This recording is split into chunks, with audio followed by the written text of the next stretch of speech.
എല്ലാ കൂട്ടുകാർക്കും let's talk with Sarath എന്ന എൻ്റെ യൂട്യൂബ് ചാനലിൻ്റെ പുതിയൊരു വീഡിയോയിലേക്ക് സ്വാഗതം. അപ്പോൾ നമ്മൾ കഴിഞ്ഞ തവണ പഠിച്ചു നിർത്തിയത് 10ാം ക്ലാസ് ബയോളജിയിലെ കേൾവി എങ്ങനെയാണ് സാധ്യമാക്കുന്നത് അല്ലെങ്കിൽ ഹൗ ടു ഹിയർ എന്ന് പറയുന്ന പോർഷനാണ് നമ്മൾ പഠിച്ചു നിർത്തിയത്.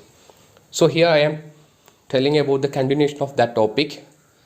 That means that is related to ear. Here I am telling ear and the body balancing. എങ്ങനെയാണ് നമ്മുടെ ഇയർ ചെവി എങ്ങനെയാണ് നമ്മുടെ ബോഡി ബാലൻസിങ് മേക്ക് ചെയ്യുന്നത് അല്ലെങ്കിൽ എങ്ങനെയാണ് സാധ്യമാക്കുന്നത് എന്നാണ് നമ്മൾ പഠിക്കാനായിട്ട് പോകുന്നത്. അപ്പോൾ നമ്മൾ പണ്ടൊക്കെ പറഞ്ഞു കേട്ടിട്ടുണ്ട്, നിങ്ങളുടെ ചെവിക്കൽ അടിച്ച് പൊട്ടിക്കും എന്നൊക്കെ പറഞ്ഞ് കൂട്ടുകാരായാലും അല്ലെങ്കിൽ ദേഷ്യം വരുമ്പോൾ മറ്റു പലരും നമ്മളുടെ അടുത്ത് പറഞ്ഞു കേട്ടിട്ടുണ്ട് അല്ലേ. അപ്പോൾ അത്തരത്തിൽ നമ്മുടെ ചെവിയിൽ അടിക്കുന്ന സമയത്ത് നമ്മുടെ ബോഡി ബാലൻസ് നഷ്ടപ്പെടാറുണ്ട് പലപ്പോഴും. ഓക്കെ, അല്ലെങ്കിൽ ചിലർക്ക് കേൾവി ശക്തി കുറയുന്നതായിട്ട് ലക്ഷണങ്ങൾ കണ്ട് ആശുപത്രിയിൽ ചെല്ലുമ്പോഴത്തേക്കും ബോഡി ബാലൻസിനെ എന്ത് ചെയ്തിരിക്കുന്നു, അത് ബാധിക്കുന്നതായിട്ടൊക്കെ നമുക്ക് ചില സമയത്ത് കേട്ടിട്ടുണ്ടായിരിക്കും. അപ്പോൾ ഇതിൻ്റെയൊക്കെ പിന്നിൽ നമ്മുടെ ബോഡി ബാലൻസിനെ സഹായിക്കുന്ന ഒരു ഓർഗൻ കൂടിയാണ് ഇയർ എന്ന് പറയുന്നത്. ബിക്കോസ് നമ്മുടെ ഹെഡിൻ്റെ മൂവ്മെൻറ്റ് നിങ്ങൾക്കറിയാം, നിങ്ങൾ ഹെഡ് ഒരു സൈഡിലോട്ട് തിരിക്കും, മറ്റ് സൈഡിലോട്ട് തിരിക്കും, ഇങ്ങനെ പല മൂവ്മെൻറ്റ് നിങ്ങൾ നടത്താറുണ്ട്. സോ അതിനെ ഡിപ്പെൻഡ് ചെയ്തിട്ട് നമ്മുടെ ഇൻറ്റേർണൽ ഇയറിൽ ഈ പറയുന്ന ബോഡി ബാലൻസിങ്ങുമായിട്ട് ബന്ധപ്പെട്ട അപ്പാരറ്റസ് ഇരിപ്പുണ്ട്. അവരുടെ ചില വർക്കിംഗ് കണ്ടീഷൻസ് ആണ് നമ്മുടെ ബോഡി എന്ത് ചെയ്യുന്നത്, ബാലൻസ് ചെയ്യുന്നത്. അപ്പോൾ നമുക്കത് എങ്ങനെയാണെന്ന് നോക്കാം. പ്രധാനമായിട്ടും പറഞ്ഞു കഴിഞ്ഞാൽ സെമി സർക്കുലാർ കനാൽ എന്ന് പറയുന്നൊരു സിസ്റ്റം നമ്മുടെ ചെവിയിലുണ്ട്. അതാണ് സെമി സർക്കുലാർ കനാൽ എന്ന് പറയുന്ന സിസ്റ്റം. അതായത് നമ്മുടെ കോക്ലിയൊക്കെ നമ്മൾ ഇന്റേണൽ ഇയറുമായിട്ട് ബന്ധപ്പെട്ട് പഠിച്ചാണ്. അതിന് ടോപ്പിലായിട്ടിരിക്കുന്ന ഒരു സാധനമാണ് സെമി സർക്കുലാർ കനാൽ. ഒരു അർദ്ധചന്ദ്രാകാര കുഴലുകൾ, അർദ്ധവൃത്താകാര കുഴലുകൾ എന്നാണ് നമ്മൾ പഠിക്കുന്നത്. അതായത് ഒരു റാ ഷേപ്പിൽ ഇങ്ങനെ വളഞ്ഞിരിക്കുന്ന കുറച്ച് കുഴലുകൾ കാണാനായിട്ട് പറ്റും അല്ലേ. അപ്പോൾ ഇത്തരത്തിൽ കാണപ്പെടുന്ന ഈ പറയുന്ന സെമി സർക്കുലാർ കനാൽ അല്ലെങ്കിൽ അർദ്ധവൃത്താകാര കുഴലുകൾക്കുള്ളിൽ ഒരു ഫ്ലൂയിഡ് ഒഴുകുന്നുണ്ട്. ആ ഫ്ലൂയിഡിനെ നമ്മൾ വിളിക്കുന്ന പേര് എൻഡോലിംബ് എന്നാണ് വിളിക്കുന്നത്. ഈ എൻഡോലിംബ് നമ്മൾ ആൾറെഡി കേട്ടിട്ടുള്ളതാണ്. എൻഡോലിംബ് നമ്മളെവിടെ കേട്ടിട്ടുണ്ട് എൻഡോലിംബിനെ പറ്റി? ഇന്റേണൽ ഇയറുമായിട്ട് ബന്ധപ്പെട്ട് എൻഡോലിംബിൻ്റെ മൂവ്മെൻറ്റ് എന്ത് ചെയ്യും, അവിടെയുള്ള ഹെയർസിൻ്റെ മൂവ്മെൻറ്റ് സാധ്യമാക്കും, കേൾവിക്ക് കാരണമാകും എന്നൊക്കെ നമ്മൾ പഠിച്ചാൽ. അതുപോലെ നമ്മുടെ ഈ വെസ്റ്റിബുലാർ അപ്പാരറ്റസിൻ്റെ ഭാഗമായിട്ടുള്ള സെമി സർക്കുലാർ കനാലിലൂടെ ഒരു ഫ്ലൂയിഡ് ഒഴുകുന്നുണ്ട്, ദാറ്റ് ഈസ് എൻഡോലിംബ്. നമ്മുടെ ഹെഡിൻ്റെ മൂവ്മെൻറ്റ് അനുസരിച്ച് ഈ ഫ്ലൂയിഡ് എന്ത് ചെയ്യും, അങ്ങോട്ടും ഇങ്ങോട്ടും അനങ്ങും. നമ്മുടെ ഹെഡ് ലെഫ്റ്റിലോട്ട് തിരിയുമ്പോൾ ഇത് റൈറ്റിലോട്ടും അങ്ങനെ എന്ത് ചെയ്യും, മുന്നോട്ട് കുനിയുമ്പോൾ മുകളിലോട്ടും ഒക്കെ എങ്ങനെ എന്ത് ചെയ്യും, മൂവ്മെൻറ്റ് നടക്കും. ആ മൂവ്മെൻറ്റ് എന്ത് ചെയ്യും, അവിടെയുള്ള ബേസ്ലാർ മെംബ്രെയിനുള്ള ഹെയർസ് ഐഡൻറ്റിഫൈ ചെയ്യുകയും ആ വൈബ്രേഷൻ സ്റ്റിമുലസ് പ്രൊഡ്യൂസ് ചെയ്യുകയും ആ സ്റ്റിമുലൻസ് ബോഡി ബാലൻസിൻ്റെ സെൻറ്ററായിട്ടുള്ള നമ്മുടെ ബ്രെയിനിൻ്റെ ബോഡി ബാലൻസ് സെൻറ്റർ എവിടെയാണ്? V all know that is cerebellum അല്ലേ. സെറിബെല്ലം എന്ന് പറയുന്ന ഭാഗമാണ്. അവിടെ എത്തുകയും നമ്മുടെ ബോഡി ബാലൻസ് മസിൽസിനെയൊക്കെ കൺട്രോൾ ചെയ്തുകൊണ്ട് കോർഡിനേറ്റ് ചെയ്തുകൊണ്ട് നമ്മുടെ ബോഡി ബാലൻസ് കറക്റ്റ് ചെയ്യുകയാണ് ചെയ്യുന്നത്. മനസ്സിലായില്ലേ? അപ്പം സെറിബെല്ലമാണ് ബോഡി ബാലൻസിൻ്റെ കേന്ദ്രം എന്ന് പറയുന്നത് അല്ലേ. അപ്പോൾ അവിടെ നടക്കുന്ന പ്രോസസ്സുകളാണ് എന്ത് ചെയ്യുന്നത്, ബോഡി ബാലൻസിന് കാരണമാവുന്നത്. അപ്പോൾ അവിടത്തേക്ക് ഇമ്പൾസ് കൊണ്ടുപോകുന്ന ആരാണ്? ഇവിടുന്ന് വെസ്റ്റിബുലാർ നെർവുകളാണെന്ന് ഓർക്കുക. വെസ്റ്റിബുലാർ നാഡികളാണ്. കാരണം നമ്മുടെ വെസ്റ്റിബുലാർ അപ്പാരറ്റസുമായിട്ട് റിലേറ്റ് ചെയ്ത് കിടക്കുന്ന ആരാണ്? വെസ്റ്റിബുലാർ നെർവുകളാണ്. അതെന്ത് ചെയ്യും, സെമി സർക്കുലറിനകത്തുള്ള ഫ്ലൂയിഡിൻ്റെ മൂവ്മെൻറ്റ് അനുസരിച്ചുണ്ടാകുന്ന ഇമ്പൾസിനെ ക്യാരി ചെയ്തിട്ട് സെറിബെല്ലത്തിൽ കൊണ്ട് കൊടുക്കും. ഇതാണ് പ്രോസസ്സ് എന്ന് പറയുന്നത്. പരീക്ഷയ്ക്ക് പലതവണ ചോദിച്ചിട്ടുണ്ട്. ഓഡിറ്ററി അപ്പാരറ്റസ് 2 ഡോട്ട് ഇട്ടിട്ട് ചോദിക്കും, 2 കുത്തുകൾ ഇട്ടിട്ട് ചോദിക്കും. അതായത് കേൾവിക്ക് സാധ്യമാകുന്ന ഭാഗം എന്ന് ചോദിച്ചിട്ട് ചോദിക്കും, സെറിബ്രോ എന്ന് എഴുതിയിരിക്കും. അടുത്തത് വെസ്റ്റിബുലാർ അപ്പാരറ്റസ് അല്ലെങ്കിൽ ബാലൻസുമായിട്ട് ബന്ധപ്പെട്ട കാര്യങ്ങൾ എഴുതി 2 ഡോട്ട് ഇട്ടിരിക്കും. ആൻസർ എന്ന് പറയുന്നത് സെറിബെല്ലാണ്. നമ്മൾ ഇന്റേണൽ ഇയറിൽ 2 ഭാഗങ്ങളും നമ്മുടെ ബ്രെയിനിലെ 2 ഏരിയയിലേക്കാണ് എന്ത് ചെയ്യുന്നത്, ട്രാൻസ്പോർട്ട് ചെയ്യുന്നതെന്ന് ഓർത്തിരിക്കും. ഓക്കെ, ഒന്ന് വെസ്റ്റിബുലാർ നെർവ് പോകുന്നത് സെറിബെല്ലത്തിലേക്കും ഓഡിറ്ററി നെർവ് പോകുന്നത് സെറിബ്രത്തിലേക്കുമാണെന്ന് ഓർക്കുക. പരീക്ഷയ്ക്ക് 2 മാർക്ക് അല്ലെങ്കിൽ 1 മാർക്കിനുള്ള ഭാഗമാണ് ഇത്. അപ്പോൾ ഇത്രയും കാര്യം എന്ത് ചെയ്യുക, ഒന്ന് ശ്രദ്ധിച്ചിരിക്കുക. ഓക്കെ, ഇനി അടുത്തതെന്ന് പറയുന്നത് ഹിയറിംഗ് എയ്ഡുകളാണ്. നമ്മൾ പലപ്പോഴും കേട്ടിട്ടുണ്ട്, അല്ലെങ്കിൽ പല പ്രോഗ്രാമുകളിലും എന്ത് ചെയ്യും, കേൾക്കാൻ സാധിക്കാത്തവർക്ക് ഹിയറിംഗ് എയ്ഡൊക്കെ പല സോഷ്യലി റെലവൻ്റ് ആയിട്ടുള്ള ആൾക്കാരൊക്കെ നൽകുന്നതായിട്ടൊക്കെ നമ്മൾ കേട്ടിട്ടുണ്ട്. സോ ഹിയറിംഗ് എയ്ഡ് ഒരു എക്സ്ട്രാ റീഡിംഗ് ആണ്, ജസ്റ്റ് ഒന്ന് ഓർത്തിരുന്നാൽ മതി. നിലവിൽ കേൾവി സാധ്യമാക്കാത്തവർക്ക് എന്ത് ചെയ്യുന്നുണ്ട്, പലതരത്തിലുള്ള ഹിയറിംഗ് എയ്ഡുകൾ അവൈലബിൾ ആണ്. അത് സാധ്യമാക്കുകയും ചെയ്യുന്നുണ്ട്. പല വിലയ്ക്കും ഗുണത്തിനും അനുസരിച്ചുള്ള അല്ലെങ്കിൽ വേരിയേഷൻസ് അനുസരിച്ച് ഹിയറിംഗ് എയ്ഡുകളുടെ പ്രവർത്തനങ്ങളും അതിൻ്റെ ക്വാളിറ്റിയിലൊക്കെ വ്യത്യാസങ്ങളൊക്കെ ഉണ്ടായിരിക്കും. പ്രധാനമായിട്ടും എന്തിനു വേണ്ടിയാണ് നമ്മൾ ഉപയോഗിക്കുന്നത്? It's a treatment of deafness. Deafness means കേൾവി ഇല്ലാത്തവർക്ക് വേണ്ടി ഉപയോഗിക്കുന്നതാണ് എന്തെന്ന് പറയുന്നത് ഈ ഹിയറിംഗ് എയ്ഡ് എന്ന് പറയുന്നത്. It's A small electronic equipment. ഇതൊരു ചെറിയ ഇലക്ട്രോണിക് എക്യുപ്മെൻ്റ് ആണ്, നമ്മുടെ ഇയറിൽ ഫിറ്റ് ആയിട്ടിരിക്കുന്ന ഒരു ചെറിയ എക്യുപ്മെൻ്റ് ആണ്. അപ്പോൾ അതിന് വേണ്ടിയാണ് എന്ത് ചെയ്യുന്നത് ഉപയോഗിക്കുന്നത്. ജസ്റ്റ് ആലോചിച്ച് വെച്ചിരുന്നാൽ മതി. സോ നമുക്ക് ഇമ്പോർട്ടൻ്റ് ആയിട്ടുള്ള നെക്സ്റ്റ് ടോപ്പിക് എന്ന് പറയുന്നത് ടു ഡിറ്റക്റ്റ് സ്മെൽ എന്ന് പറയുന്നതാണ്. ടു ഡിറ്റക്റ്റ് ടേസ്റ്റ് ആണ്, ടു ഡിറ്റക്റ്റ് ടേസ്റ്റ് എന്നാണ്. സ്മെല്ല് നമുക്ക് പഠിക്കാനുണ്ട്, വരുന്ന പോർഷനിലാണ് നമ്മൾ സ്മെല്ലിനെ പറ്റി പഠിക്കുന്നത്. First of all we have to discuss about the taste. നമുക്കെല്ലാവർക്കും ഇഷ്ടമുള്ളൊരു ഭാഗമാണ് അല്ലേ. നമ്മളെല്ലാം രുചിക്കാൻ അല്ലെങ്കിൽ ടേസ്റ്റുകൾ അറിയാൻ വേണ്ടി കൊതിക്കുന്നവരാണ്. നല്ല നല്ല ഭക്ഷണ പദാർത്ഥങ്ങളും അവ നല്ല രീതിയിൽ കഴിക്കാനും നമുക്ക് ഒത്തിരി ഇഷ്ടമാണ്. കാരണം ആഹാരത്തോട് മനുഷ്യന് ഭയങ്കര ആർത്തിയാണെന്ന് പറയാം അല്ലേ. തിന്നാൻ വേണ്ടിയാണ് ജീവിക്കുന്നതെന്ന് പലരും പറയും, അതുപോലെ ജീവിക്കാൻ വേണ്ടിയാണ് തിന്നുന്നതെന്ന് പലരും പറയും. എന്തൊക്കെ ഇരുന്നാലും ആഹാരം കണ്ടാൽ അത് ടേസ്റ്റ് ചെയ്ത് നോക്കാൻ ആഗ്രഹിക്കാത്തവരായിട്ട് ആരും തന്നെ എന്ത് ചെയ്യത്തില്ല, ഉണ്ടാവത്തില്ല. നമുക്കറിയാം ടേസ്റ്റ് ചെയ്യാൻ നമ്മളെ സഹായിക്കുന്ന ഒരു ഓർഗനാണ്, അല്ലെങ്കിൽ അതിൻ്റെ മധുരം അറിയാൻ നമ്മളെ സഹായിക്കുന്ന ഒരു അവയവമാണ് നാവ് അഥവാ ടങ് എന്ന് പറയുന്നത്. So now we have to discuss about the importance of tongue and their features. അതിൻ്റെ പ്രത്യേകതകളെ പറ്റിയാണ് നമ്മൾ ഇനി എന്ത് ചെയ്യാൻ പോകുന്നത്, പഠിക്കാനായിട്ട് പോകുന്നത്. സോ നിങ്ങളുടെ ഫ്രണ്ടിൽ ഒരു ടങ്ങിൻ്റെ ചിത്രം, നാവിൻ്റെ ചിത്രം കൊടുത്തിട്ടുണ്ട്. ഫസ്റ്റ് അത് ചെയ്തിരിക്കുന്നതെന്ന് വെച്ച് കഴിഞ്ഞാൽ നാവിൻ്റെ ഒരു സ്പെസിഫിക് പാർട്ടിനെ എടുത്ത് എന്ത് ചെയ്തിട്ടുണ്ട്, വലുതാക്കി കാണിച്ചിട്ടുണ്ട്. That is here, that is called papilla. അതിനെ എന്തെന്നാണ് വിളിക്കുന്നത്, പാപ്പിള്ള എന്നാണ് വിളിക്കുന്നത്. അപ്പം ഈ പറയുന്ന പാപ്പിള്ളയ്ക്കുള്ളിൽ കാണപ്പെടുന്ന ഒന്നിനെ വിളിക്കുന്ന പേരാണ് ടേസ്റ്റ് ബഡ് അഥവാ സ്വാദ് മുകുളങ്ങളെന്ന് മലയാളം മീഡിയക്കാർ വിളിക്കും. Taste bud. ഇതിൻ്റെ ഹെൽപ്പോട് കൂടിയാണ് നമുക്ക് എന്ത് ചെയ്യാൻ പറ്റുന്നത്, ടേസ്റ്റ് അറിയാനായിട്ട് സാധിക്കും. അപ്പോൾ നമ്മളൊക്കെ ആഹാരം കഴിക്കാറുണ്ട്. കഴിക്കുന്ന സമയത്ത് അതെന്ത് ചെയ്യും, വായ്ക്കകത്തുള്ള സലൈവയുമായിട്ട് എന്ത് ചെയ്യും, മിക്സ് ചെയ്യപ്പെടും. എന്നിട്ട് നമ്മുടെ നാവ് മൊത്തം എന്ത് ചെയ്യും, സ്പ്രെഡ് ചെയ്യുകയാണ് ചെയ്യുന്നത്. ഈ സ്പ്രെഡ് ചെയ്യുന്ന സാധനം പാപ്പിളയ്ക്കകത്തുള്ള ടേസ്റ്റ് ബഡിൻ്റെ ഉള്ളിലേക്ക് എന്ത് ചെയ്യും, ഇറങ്ങിച്ചെല്ലും. അങ്ങനെ ഇറങ്ങിച്ചെല്ലുമ്പോഴത്തേക്കും എന്ത് ചെയ്യും, അവിടെ കാണപ്പെടുന്ന ഒരു റിസപ്റ്റേഴ്സ് ഉണ്ട്, അല്ലെങ്കിൽ എന്താണ്, ഇതിനെ തിരിച്ചറിയാൻ സാധിക്കുന്ന കുറേ സെല്ലുകളുണ്ട്, കോശങ്ങളുണ്ട്. ആ കോശങ്ങളെന്ന് പറയുന്നതിനെ വിളിക്കുന്ന പേര് കീമോ റിസപ്റ്റേഴ്സ് എന്നാണ് വിളിക്കുന്നത്. എന്ന് വിളിക്കും കീമോ റിസപ്റ്റേഴ്സ്. എന്തെന്നാണ് വിളിക്കുന്നത്, കീമോ റിസപ്റ്റേഴ്സ് എന്നാണ് വിളിക്കുന്നത്. ബിക്കോസ് നമ്മൾ കഴിക്കുന്ന ആഹാരം എന്താണ്, കെമിക്കലിയാണ് അല്ലേ, ഒരു കെമിക്കൽ സ്ട്രക്ചറാണെന്ന് നമുക്ക് വേണമെങ്കിൽ പറയാം. സോ അതുകൊണ്ടാണ് എന്ത് ചെയ്യുന്നത്, കീമോ റിസപ്റ്റേഴ്സ് എന്ത് ചെയ്യുന്നത്, ആക്ട് ചെയ്യുന്നത്. കെമിക്കൽസിനെ ഐഡൻറ്റിഫൈ ചെയ്യാൻ കപ്പാസിറ്റി ഉള്ളവ, അതാണ് കീമോ റിസപ്റ്റേഴ്സ് എന്ന് പറയുന്നത്. ഓക്കെ, അപ്പോൾ അതാണ് എന്ത് ചെയ്യുന്നത്, ഇവിടെ ആക്ട് ചെയ്യുന്നത്. ഈ കീമോ റിസപ്റ്റേഴ്സ് ഐഡൻറ്റിഫൈ ചെയ്യുന്ന ടേസ്റ്റ് അല്ലെങ്കിൽ ആ ഉണ്ടാകുന്ന സ്റ്റിമുലസ് നേരെ എന്ത് ചെയ്യും, ബ്രെയിനിലോട്ട് എത്തുകയും നമുക്ക് എന്ത് ചെയ്യാൻ പറ്റും, ടേസ്റ്റ് അറിയാനായിട്ട് സാധിക്കുകയും ചെയ്യുമെന്നാണ് പറയുന്നത്. നമ്മൾ പണ്ട് കേട്ടിട്ടുണ്ട് പ്രധാനമായിട്ടും 4 ടേസ്റ്റുകളാണ് നമുക്കുള്ളത്. ഏതൊക്കെയാണ്, sweet, salt, sour and bitter. 4 മധുരം, ഉപ്പ്, പുളി, കയ്പ്പ് അല്ലേ. Sweet, salt and sour, bitter. ഇത്രയാണ് നമ്മുടെ ടേസ്റ്റുകളെന്ന് പറയുന്നത്. ഇത് ഓരോ പൊസിഷനെ കൊണ്ട് നമ്മളെ നാവിൽ. അപ്പോൾ അതൊന്നും നിങ്ങൾക്ക് ഇപ്പോൾ നിലവിൽ പഠിക്കാനില്ല. കാര്യം സ്വാദ് മുകുളങ്ങൾ എല്ലായിടവും ഉണ്ട്. ഒപ്പം തന്നെ നമ്മളെ സലയുമായിട്ട് മിക്സ് ചെയ്യുന്നതുകൊണ്ട് തന്നെ പല സ്ഥലത്തും എന്ത് ചെയ്യുന്നുണ്ട്, സ്പ്രെഡ് ചെയ്യുന്നുണ്ട് എന്നുള്ളൊരു നേട്ടം ഇതിനുണ്ട്. അപ്പോൾ അത് വിടുക. സ്വീറ്റ്, സാൾട്ട്, സോർ എന്നിവയാണ് നമുക്കറിയാവുന്ന ടേസ്റ്റുകൾ. കൂടാതെ നെക്സ്റ്റ് പുതുതായിട്ട് ഒരെണ്ണം ഇൻട്രൊഡ്യൂസ് ചെയ്തിട്ടുണ്ട്, ദാറ്റ് ഈസ് ഉമാമി. എന്താണ് ഉമാമി എന്ന് പറയുന്ന അനദർ ഒരു ടേസ്റ്റ് കൂടി എന്ത് ചെയ്തിട്ടുണ്ട്, ആഡ് ചെയ്തിട്ടുണ്ട്. സോ ഫസ്റ്റ് നമുക്ക് എന്താണ് ഉമാമി എന്ന് നോക്കാം. ഉമാമി എന്ന് വെച്ചാൽ it's a Japanese term that means happiness. അതിനർത്ഥം സന്തോഷം എന്നാണ്. Milk, meat, seafood, mushroom തുടങ്ങിയവയിലടങ്ങിയിരുന്ന ഫാക്ടേഴ്സാണ്, അല്ലെങ്കിൽ അതിലുള്ള ടേസ്റ്റാണ് എന്തെന്ന് പറയുന്നത്, ഉമാമി എന്ന് പറയുന്ന ടേസ്റ്റ് എന്ന് പറയുന്നത്. അപ്പോൾ ജസ്റ്റ് ആലോചിച്ച് വെച്ചിരുന്നാൽ മതി. ഉമാമി എന്ന് പറയുന്നത് ഒരു 5ാമത്തെ ടേസ്റ്റ് ആയിട്ട് കൂട്ടുക. ദാറ്റ്സ് മീൻസ് ഹാപ്പിനെസ് എന്നാണ്. പ്രധാനമായിട്ടും milk, meat, sweet food seafood and മഷ്റൂമിൻ്റെയൊക്കെ ടേസ്റ്റാണ് അതിൽ വരുന്നത്. കൂടാതെ ചുമ്മാ ഒരെണ്ണം കൊടുത്തിട്ടുണ്ട്, എൾഗോസിസ് എന്ന് പറയുന്ന അനദർ ടേസ്റ്റ് കൊടുത്തിട്ടുണ്ട്. അതുകൂടി ഐഡൻറ്റിഫൈ ചെയ്തിട്ടുണ്ട്. That's A taste of lipids എന്ന് പറഞ്ഞ് കൊടുത്തിട്ടുണ്ട്. ജസ്റ്റ് അതൊന്ന് ഓർത്തിരുന്നാൽ മതി. നമുക്ക് വേണ്ട എന്താണ്, ഉമാമി വരെയുള്ള കേസാണ് നമുക്ക് വേണ്ടി വരുന്നത്. Okay,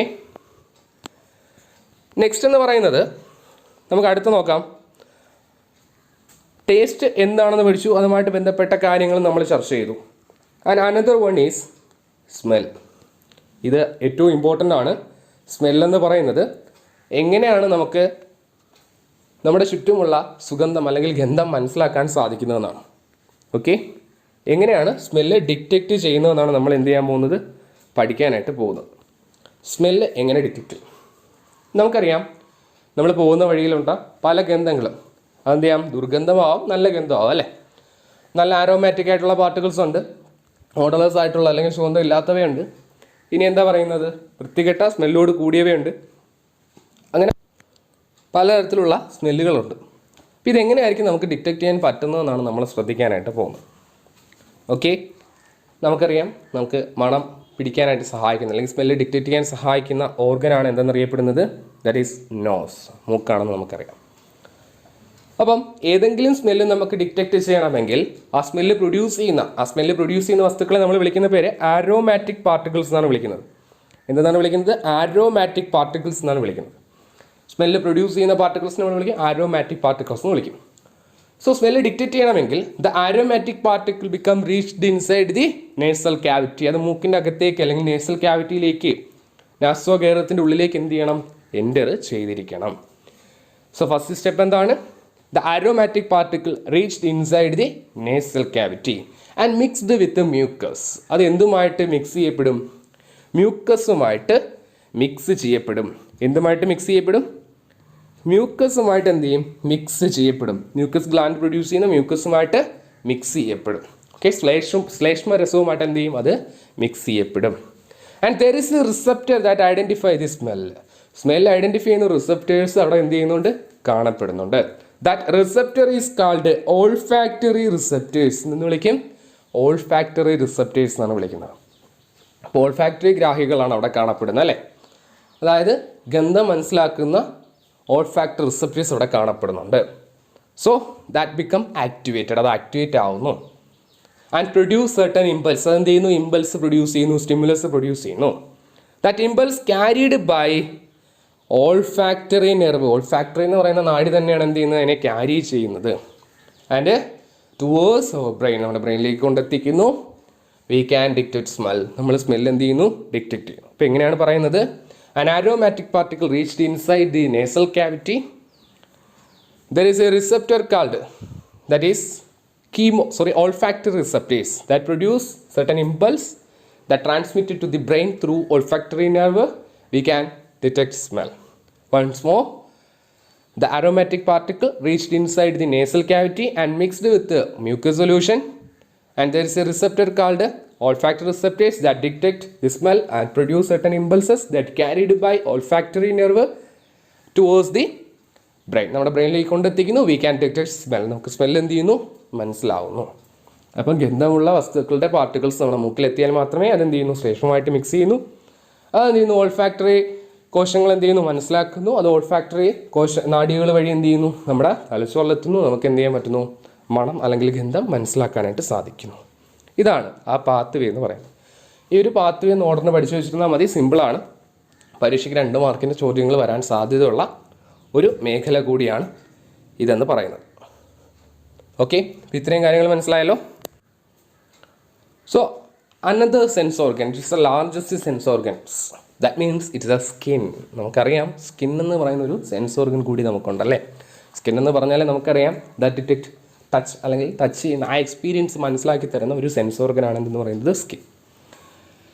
here we can learn about 5 type of receptors that present in the skin. അഞ്ചിൽ കൂടുതൽ അല്ലെങ്കിൽ 5ഓളം വരുന്ന റിസപ്റ്റേഴ്സ് നമ്മുടെ സ്കിന്നിലെ ത്വക്കിൽ കാണപ്പെടുന്ന 5 റിസപ്റ്റേഴ്സിനെ പറ്റിയാണ് നമുക്ക് പഠിക്കാനുള്ളത്. നിങ്ങൾക്ക് പിക്ചറിൽ കാണാൻ പറ്റും ഓരോ റിസപ്റ്റേഴ്സിൻ്റെ പേര്. ഓക്കെ, നമുക്ക് ഓരോന്നായിട്ട് തന്നെ പഠിക്കാം. First of all touch receptors, that means നമുക്കറിയാം നമ്മൾ ഒരാളെ തൊടുകയോ അല്ലെങ്കിൽ അയാൾ നമ്മളെ തൊടുകയോ ചെയ്ത് കഴിഞ്ഞാൽ അല്ലെങ്കിൽ ഏതെങ്കിലും വസ്തുവിൽ തൊടുകയോ ചെയ്താൽ അത് ഡിറ്റക്ട് ചെയ്യാൻ സഹായിക്കുന്ന ആര് തന്നെയാണ്, സ്കിന്നാണ്. So first receptor is called touch receptor. അപ്പോൾ നമുക്ക് തൊടുമ്പോൾ എന്ത് ചെയ്യുന്നു, അത് മനസ്സിലാക്കി തരുന്ന റിസപ്റ്ററിൻ്റെ പേരാണ് touch receptor. And another one is pressure receptors.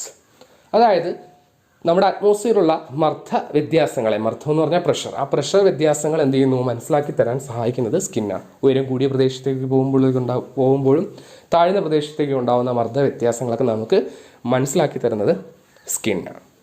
And another one is temperature receptors അല്ലെങ്കിൽ ഹോട്ട് റിസപ്റ്റേഴ്സ് എന്നൊക്കെ നമുക്ക് പറയാം. അതായത് ചൂടുള്ള വസ്തുവിൽ തൊടുമ്പോൾ നമ്മൾ കൈപ്പിന്നിലേക്ക് വലിക്കാറില്ലേ, അപ്പോൾ അതുപോലെ ചൂടുള്ള വസ്തുവാണ് എന്നത് നമുക്ക് മനസ്സിലാക്കി തരാൻ സഹായിക്കുന്ന റിസപ്റ്റേഴ്സാണ് എന്തെന്നറിയപ്പെടുന്നത് ടെമ്പറേച്ചർ റിസപ്റ്റേഴ്സ് എന്ന് പറയുന്നത്. അപ്പോൾ ചൂടുള്ള വസ്തുക്കളെ അറിയാൻ പറ്റണമെങ്കിൽ എന്ത് ചെയ്യണം, തണുത്ത വസ്തുക്കളെ അറിയാൻ പറ്റണം. So that means the another receptor is called cold receptors. തണുപ്പിനെ മനസ്സിലാക്കി തരുന്ന റിസപ്റ്റേഴ്സിൻ്റെ പേരാണ് cold receptors. That can identify the temperature. ദാറ്റ് മീൻസ് തണുത്ത വസ്തുക്കൾ അറിയാനായിട്ട് സഹായിക്കുന്നു. And another one and important that is pain receptors. നമുക്ക് ഏറ്റവും കൂടുതൽ ഫീൽ ചെയ്തിട്ടുള്ളതാണല്ലേ പെയിൻ റിസപ്റ്റേഴ്സ് എന്ന് പറയുന്നത്. ഇപ്പോൾ നിങ്ങളൊക്കെ ട്യൂഷൻ കാലഘട്ടങ്ങളിലൊക്കെ അടികൊള്ളുക, അല്ലെങ്കിൽ എവിടെയെങ്കിലും വീണ് മുറിയുക, അല്ലെങ്കിൽ കാലെവിടെയെങ്കിലും തട്ടുക, അത്തരത്തിൽ ഒരുപാട് ഇൻസിഡൻറ്റുകൾ നമ്മുടെ ശരീരത്തിൽ അല്ലെങ്കിൽ നമ്മുടെ ജീവിതത്തിൽ ഉണ്ടായിക്കണം. ദാറ്റ് മീൻസ് വേദന അല്ലേ, പെയിൻ റിസപ്റ്റേഴ്സ് എന്നാണ് അറിയപ്പെടുന്നത്.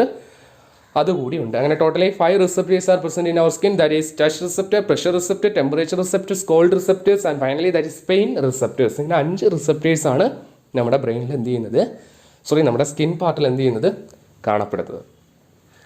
ഇപ്പം നമ്മൾ ചിന്തിക്കുന്ന ഒരു കാര്യമുണ്ട്, ടേസ്റ്റ് പറഞ്ഞപ്പോഴത്തേക്കും എന്തുകൊണ്ട് എരിവ് നമ്മൾ പറഞ്ഞില്ല, അല്ലെങ്കിൽ സ്പൈസി ആയിട്ടുള്ളതൊക്കെ നമ്മൾ കഴിക്കാറുണ്ട്, അപ്പോൾ അതിനെപ്പറ്റി പറഞ്ഞില്ല എന്ന് ചോദിക്കും. That means that is A pain. അതൊരു വേദനയാണ്. നമ്മൾ എരിവുള്ള വസ്തുക്കൾ കഴിക്കുമ്പോൾ നമ്മുടെ നാക്കിന് പെയിനാണ് ഉണ്ടാകുന്നത്, അതാണ് ഫീൽ ചെയ്യുന്നത്. സോ അതൊരു ടേസ്റ്റായിട്ട് കണക്കാക്കാറില്ല. ഓക്കെ, അതുകൂടി ആലോചിക്കാം. അപ്പോൾ ഈ 5 റിസപ്റ്റേഴ്സാണ് സ്കിന്നിൽ പ്രസൻ്റ് ആയിട്ടുള്ളതെന്ന് ഓർത്തു വെച്ചിരുന്നാൽ മതി. ഇനി ഒരു ഭാഗം കൂടെ പഠിക്കുമ്പോൾ നമ്മൾ ഈ ചാപ്റ്റർ തീരും. നമുക്ക് അതുകൂടി നോക്കിയിട്ട് ഇന്നത്തെ ഈ വീഡിയോ എന്ത് ചെയ്യാം, അവസാനിപ്പിക്കാം. ഓക്കെ, നമ്മളെപ്പോലെ തന്നെ മറ്റ് ജീവികളിലും എന്തുണ്ട്, ഇത്തരത്തിലുള്ള സെൻസ് ഓർഗൻസ് പ്രസൻ്റാണ്. പരീക്ഷയ്ക്ക് 2 മാർക്കിന് ടേബിൾ തന്നിട്ട് കറക്റ്റ് ചെയ്യാനോ മാച്ച് ദ ഫോളോയിങ് ആയിട്ടോ ഡോട്ട് ഇട്ട ടൈപ്പ് ക്വസ്റ്റ്യൻസോ എന്ത് ചെയ്യാറുണ്ട്, ചോദിക്കാറുണ്ട്. സോ വെരി ഇമ്പോർട്ടൻ്റ് ആണ്. നമ്മൾ ഇത്രയും പഠിച്ചെങ്കിലും ചിലപ്പോൾ ഇതിൽ നിന്ന് ചോദിക്കുന്ന ഈ ഒരു ക്വസ്റ്റ്യൻ ആയിരിക്കും. സോ അതുകൊണ്ട് ഒരിക്കലും മിസ് ചെയ്യരുത്. Sense organs of another organism. First നിങ്ങൾക്ക് നൽകിയിരിക്കുന്നത് എന്താണ്, ദാറ്റ് ഈസ് പ്ലെനേറിയ എന്ന് പറയുന്ന ഓർഗാനിസം. അതിൻ്റെ ഒരു സെൻസ് ഓർഗനാണ് ദാറ്റ് ഡിറ്റക്റ്റ് ലൈറ്റ് ഡിറ്റക്റ്റ് ചെയ്യുന്ന, പ്രകാശത്തെ ഗ്രഹിക്കാൻ സാധിക്കുന്ന ഒരു സെൻസ് ഓർഗൻ ഉണ്ട്, ദാറ്റ് ഈസ് ഐ സ്പോട്ട്. അപ്പോൾ പ്ലെനേറിയയുടെ സെൻസ് ഓർഗൻ ഉദാഹരണം ഏതാണ്, ഐ സ്പോട്ടാണ്. ദാറ്റ് ഡിറ്റക്റ്റ് ലൈറ്റിനെ ഡിറ്റക്റ്റ് ചെയ്യാൻ സഹായിക്കുന്ന ഒരു സെൻസ് ഓർഗനാണ് ഐ സ്പോട്ട് എന്ന് പറയുന്ന ഓർമ്മ. ഇനി അടുത്തതാണ് ഹൗസ് ഫ്ലൈ, തേനീച്ച. തേനീച്ചയില്ല, നാട്ടിൽ നമ്മൾ ഈച്ച എന്ന് പറയുന്ന സാധനം, നമ്മളെ ചുറ്റുമൊക്കെ പറഞ്ഞ് നടക്കുന്ന സാധനം ഈച്ച. തേനീച്ച ആകുമ്പോൾ ബി ആയിപ്പോൾ അല്ലേ. So this is house fly, നമ്മളെ വീട്ടിലൊക്കെ പറഞ്ഞ് നടക്കുന്ന ഈച്ച. അല്ലെങ്കിൽ ടോട്ടലി നമുക്ക് ഇൻസെക്റ്റ് എന്ന് വേണമെങ്കിൽ നമുക്ക് കോമൺലി പറയാം. ഇൻസെക്റ്റുകൾക്ക് എല്ലാവർക്കും ഉള്ള ഒരു സെൻസ് ഓർഗനാണ്, that is ommatidia. It's formed of thousands of small ears, small eyes, ചെറിയ ഐസുകൾ വെച്ചിട്ട്, അതായത് തൗസൻഡ്സ് ഓഫ് ഐസ്. നമ്മളൊരു ഈച്ചയുടെ കണ്ണ് പരിശോധിച്ച് കഴിഞ്ഞാൽ ഒരു ഒരുപാട് കണ്ണുകളുണ്ടെന്നാണ് പറയുന്നത്. നമ്മൾ ചില ഫിലിമുകളൊക്കെ കണ്ടാണ്, ഈച്ച എന്ന് പറയുന്നൊരു ഫിലിമുണ്ടല്ലേ. അപ്പോൾ ഒരുപാട് അനിമേഷൻസും കാര്യങ്ങളൊക്കെ ഉള്ളതാണ്. അതിൽ തന്നെ നമുക്ക് ഈച്ചയുടെ കണ്ണൊക്കെ ഇങ്ങനെ വലുതായിട്ട് കാണിക്കാൻ നമുക്ക് മനസ്സിലാവും. സോ മെനി പാർട്സ് അല്ലേ. ആ ഈച്ച് പാർട്ട് എന്ന് പറയുന്നത് ഓരോന്നും ഓരോ ഐ ആണ്. Okay, so these eyes of an insect consist of a cluster of photo receptors called ommatidia. അപ്പം ലൈറ്റിനെ ഡിറ്റക്റ്റ് ചെയ്യുന്ന ഫോട്ടോ റിസപ്റ്റേഴ്സ് ഉണ്ട്, that is called as ommatidia എന്നാണ് വിളിക്കുന്നത്. അപ്പോൾ ഹൗസ് ഫ്ലൈയുടെ ഒരു സെൻസ് ഓർഗൻ ചോദിച്ചാൽ ദാറ്റ് ഈസ് ഒമാറ്റിഡിയ. പ്ലെനേറിയയുടെ ഏതായിരുന്നു, ഐ സ്പോട്ട് ആയിരുന്നു. ഹൗസ് ഫ്ലൈയുടെ ഏതാണ്, ഒമാറ്റിഡിയ. ഇനി അനന്തർ നമുക്ക് 2 കൂടി പഠിക്കാനുണ്ട്. That is first of all shark. നമുക്കറിയാം ഷാർക്ക് അല്ലേ, വെള്ളത്തിലൂടെ പോകുന്നതാണല്ലേ. അതുകൊണ്ട് തന്നെ ദർ ഈസ് എ ലാറ്ററൽ ലൈനാണ് അവരുടെ സെൻസ് ഓർഗൻ എന്ന് പറയുന്നത്. The receptors in lateral line on the either side of the body, 2 സൈഡിലും കാണപ്പെടുന്നുണ്ട്, ബോഡിയുടെ 2 സൈഡിലും കാണപ്പെടുന്നുണ്ട്. That help to detect the change of the balance of the body. നിങ്ങൾക്കറിയാം വെള്ളത്തിലൂടെ പോകണമെങ്കിൽ നല്ല ബാലൻസ് വേണം, അല്ലെങ്കിൽ കമന്ന് വീഴും, ചരിഞ്ഞ് വീഴുകയൊക്കെ ചെയ്യും അല്ലേ. ചില അക്യൂരത്തിലാണ് കിടക്കുന്ന മീൻ നോക്കിയാൽ പി എച്ചിൻ്റെ വേരിയേഷൻ മൂലം ഇങ്ങനെ ചരിഞ്ഞൊക്കെ കിടക്കുന്നത്. അപ്പോൾ ബോഡി ബാലൻസിന് സഹായിക്കുന്ന ഒരു ഓർഗനാണ് ലാറ്ററൽ ലൈൻ എന്ന് പറയുന്നത്. That present in the shark. ഷാർക്കിൽ കാണപ്പെടുന്ന ഒരു സെൻസ് ഓർഗനാണ് ലാറ്ററൽ ലൈൻ. ഇനി 1 കൂടി കൊടുത്തിട്ടുണ്ട്, ദാറ്റ് ഈസ് ഓൾഫാക്ടറി റിസപ്റ്റേഴ്സ്. എന്താണ് ഓൾഫാക്ടറി റിസപ്റ്റേഴ്സ് എന്ന് പറയുന്ന ഒരു സെൻസ് ഓർഗൻ കൂടി കൊടുത്തിട്ടുണ്ട്. അതെന്ന് പറയുന്നത് എന്താണ്, it's highly sensitive olfactory receptors ആണ്. നമുക്കറിയാം, നമ്മൾ കേട്ടിട്ടുണ്ട് ഷാർക്കിനെ മണം പിടിക്കാനുള്ള എബിലിറ്റി, സ്മെല്ല് ഡിറ്റക്ട് ചെയ്യാനുള്ള എബിലിറ്റി എന്ന് പറയുന്നത് ഹൈ ആണ്, വളരെ കൂടുതലാണ്. വളരെ നല്ല ഡിസ്റ്റൻസിൽ നിന്ന് പോലും എന്ത് ചെയ്യും, സ്മെല്ല് ഡിറ്റക്ട് ചെയ്യാനുള്ള എബിലിറ്റി ആർക്കുണ്ട്, ഷാർക്കിനുണ്ട് എന്ന് മനസ്സിലാക്കുക. And another one Jacobson organ that present in snake. സ്നേക്കിൽ കാണപ്പെടുന്ന ഒരു സെൻസ് ഓർഗനാണ് ജേക്കബ്സൺ ഓർഗൻ. നമ്മൾ നോക്കിക്കഴിഞ്ഞാൽ പാമ്പിൻ്റെ പടം വരയ്ക്കാൻ പറഞ്ഞാൽ ഉടനെ നാക്ക് നീട്ടി വരയ്ക്കും അല്ലേ. നാക്കിങ്ങനെ വെളിയിലോട്ടിട്ട് ഷൂ എന്ന് വിളിക്കുമെന്ന് നമ്മൾ പറയും അല്ലേ. മീൻസ് ആ ഹിസ്സിങ് സൗണ്ട് നമ്മൾ കേട്ടിട്ടുണ്ടല്ലേ. അപ്പോൾ അത് വിടുക. ദാറ്റ് മീൻസ് ജേക്കബ്സൺ ഓർഗൻ എന്ന് പറയുന്നത് ആരോമാറ്റിക് പാർട്ടിക്കിളെ എന്ത് ചെയ്യുക, അല്ലെങ്കിൽ മണമുള്ള ഗന്ധമുള്ള വസ്തുക്കളെ തിരിച്ചറിയാൻ സഹായിക്കുന്ന സ്നേക്കിൻ്റെ സെൻസ് ഓർഗൻ ആണെന്ന് പറയുന്നത് ജേക്കബ്സൺസ് ഓർഗൻ എന്ന് പറയുന്നത്. The aromatic particle that stick on the tongue of that snake that reaches the Jacobson's organ seen in the roof of the mouth cavity the olfactory receptors in that get stimulated then. അപ്പോൾ എന്താണ്, നാക്കിങ്ങനെ പുറത്തേക്ക് ഇടുന്ന സമയത്ത് അറ്റ്മോസ്ഫിയറിലുള്ള aromatic പാർട്ടിക്കിളാണ് എന്ത് ചെയ്യും, അതിൻ്റെ അകത്ത് വന്ന് സ്റ്റിക്ക് ചെയ്ത് ഒട്ടി പിടിച്ചിരിക്കും. നാക്കുള്ളിലേക്ക് എടുക്കുമ്പം അവിടെ എന്തുണ്ട്, ഒരു ഓർഗൻ ഉണ്ട്, that is called Jacobson organ അല്ലേ. ആ ഓർഗനകത്ത് ഓൾഫാക്ടറി റിസെപ്റ്റേഴ്സ് ഇരിപ്പുണ്ട്, അത് സ്മെല്ല് ഡിറ്റക്റ്റ് ചെയ്യാറുണ്ട്. അപ്പം സ്നേക്കിൻ്റെ എന്താണ് ജേക്കബ്സൺ ഓർഗൻ, ഷാർക്കിൻ്റെത് ലാറ്ററൽ ലൈനും ഉണ്ട്, ഒപ്പം തന്നെ ഓൾഫാക്ടറി റിസെപ്റ്റേഴ്സ് കാണപ്പെടുന്നുണ്ട്. ഹൗസ് ഫ്ലൈയുടെ ആണെങ്കിൽ ഒമാറ്റിഡിയ, ആൻഡ് പ്ലൈനറി ആണെങ്കിൽ ഐസോട്ട്. അപ്പോൾ ഈ 4 എന്ത് ചെയ്യുക, ഓർത്ത് ഇരിക്കുക. അപ്പോൾ ഇന്നത്തെ ക്ലാസ് മനസ്സിലായെന്ന് വിശ്വസിക്കുന്നു. നമ്മുടെ ഈ ചാപ്റ്റർ ഇവിടെ തീർന്നിരിക്കുകയാണ്. അടുത്ത ദിവസം നമുക്ക് അല്ലെങ്കിൽ അടുത്ത ക്ലാസ്സിൽ നമുക്ക് പുതിയ ചാപ്റ്ററാണ് നമ്മൾ എടുക്കാനായിട്ട് പോകുന്നത്. That is related to hormone എന്ന് പറയുന്നത്. മിസ് ചെയ്യരുത്, വളരെ ഇമ്പോർട്ടൻ്റ് ആണ്, രസകരമായിട്ടുള്ളൊരു ചാപ്റ്ററാണ്. നമ്മുടെ ബോഡിക്കകത്തുള്ള പല ഹോർമോൺസിനെ പറ്റിയും അതിൻ്റെ പ്രോസസ്സുകളെ പറ്റിയൊക്കെ അറിയുക എന്ന് പറയുന്നത് തന്നെ ഒരു വലിയ കാര്യമാണ് അല്ലേ. സോ നമുക്ക് അടുത്ത ക്ലാസ്സിൽ ഹോർമോൺ സിസ്റ്റവുമായിട്ട് വരാം. ഇന്നത്തെ ക്ലാസ്സിൽ എന്തെങ്കിലും ഡൗട്ട് ഉണ്ടെങ്കിൽ കമൻറ്റ് ചെയ്യുക, അല്ലെങ്കിൽ ചോദിച്ച് മനസ്സിലാക്കുക. ഓക്കെ.